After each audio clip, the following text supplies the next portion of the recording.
Reviews: Star Trek: Strange New Worlds Episode 4 Review, Memento Mori. A horror-tinged face-off with a classic franchise villain proves there's basically nothing Star Trek: Strange New Worlds can't do. This Star Trek: Strange New Worlds review contains spoilers. Star Trek: Strange New Worlds Episode 4. Another week has passed, and another knockout episode of Star Trek: Strange New Worlds is officially in the books. At the risk of sounding like an effusive fangirl, which, let's face it, I think I might be at this point, is there anything this show can't do? Hopeful adventure? Check. In-depth character exploration? Check. And now, the high-octane, tension-filled horror fest that manages to reinvent a classic Star Trek. The original series villain is something truly menacing and monstrous, while allowing almost every one of our favorites a moment of true, genuine bravery in the face of their fears. Next 360p 720p HD 1080p HD Auto 360p About Kinetics View 173555 About Kinetics View 173555 Null. Reader, I truly just love this show so much. And there's so much that's awful in the world right now. I'm writing this review on the night of the Uvalde school shooting, and Gene Roddenberry's dream of a better, kinder universe feels so very far away from us at this precise moment in time. And sure, a science fiction television program probably isn't going to change any of that horror in a tangible, real way. But I can say with some certainty that shows like this that embrace open empathy and compassion, or try to anyway, even in the face of the worst sorts of odds and darkest moments, feel more necessary than ever right now. It's what's helping get me through, for what that's worth. Which maybe isn't much, but it's something. This week the Enterprise is en route to deliver an atmospheric processor upgrade to a remote colony. But when they arrive, they discover the outpost has been attacked and essentially abandoned, the surviving colonists having fled to a cargo ship nearby.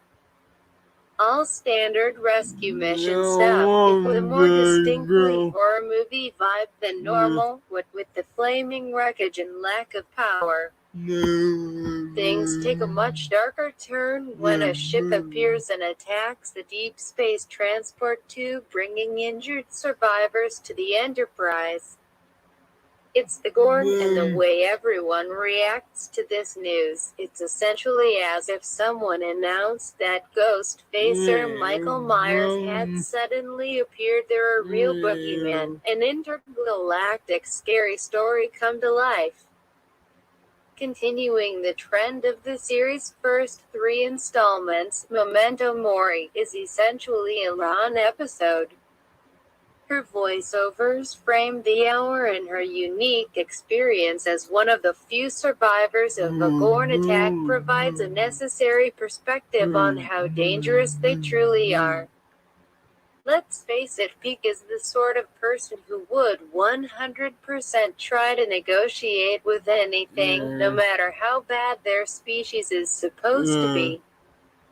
So she's a needed balance here. The fact that Ron is still so traumatized by her experience with him, given everything else we know about her and her ability to compartmentalize emotions, says something truly horrifying about what kind of monsters they must be. It's rare that we get a villain in this franchise that's truly full on evil. Even the Borg, my go-to favorite Star Trek big bad, have been somewhat defanged by the most recent season of Star Trek, Picard. So there's something marvelously poetic about the possibility of making Pike's recurring nemesis the most purely evil creature in the Trek world.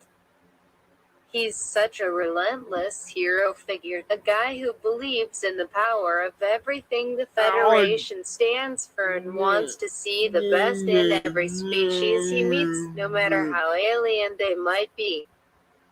The Gorn don't care about any of that. How will Pike deal with an enemy that essentially goes against everything, kindness, compassion, empathy, he values, that doesn't operate from a moral perspective that he understands? And how far is he willing to go to defeat them? Despite the constantly looming threat of the Gorn and Law's palpable if somewhat repressed fear, strange new world smartly never shows us their take on these creatures, which, let's be real, were not exactly bone-chilling monsters in the original series. What with the spangly jumpsuits and 1950s Godzilla movie vibes. By leaving the Gorn to Hammer and Uhura, who picked it's claustrophobic and he exchanges some quick glances with Spock that make me wonder if the Vulcans have to wonder if he'd take insane risks. Pieck is in his most charmingly hot hero mode this week, determined, firm, and dedicated to keeping his crew calm and fully invested in the fight to save their own lives. He's essentially the platonic ideal of a Starfleet captain come to life. True, there are several moments where we, as the audience, have to wonder if he'd take insane risks like purposefully skirting the edge of a black hole if he didn't feel some level of preternatural confidence that his dad wasn't waiting for him there. Then he exchanges some quick glances with Spock that make me wonder if the Vulcan might be wondering the same thing. But I suppose you could also argue that just because he saw the moment he'd become disfigured and paralyzed as a fixed point doesn't mean that he couldn't get hurt before then, does it? Either way, I'm not entirely sure it matters, since Pike is also... At one point, Pieck tells his bridge to get creative, that they're the best of Starfleet and that they can do anything because of that. And honestly, at this point I think he's probably right.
the Memento implementation of the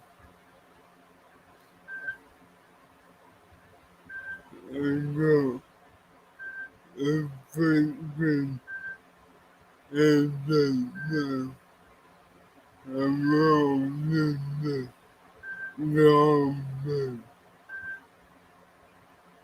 by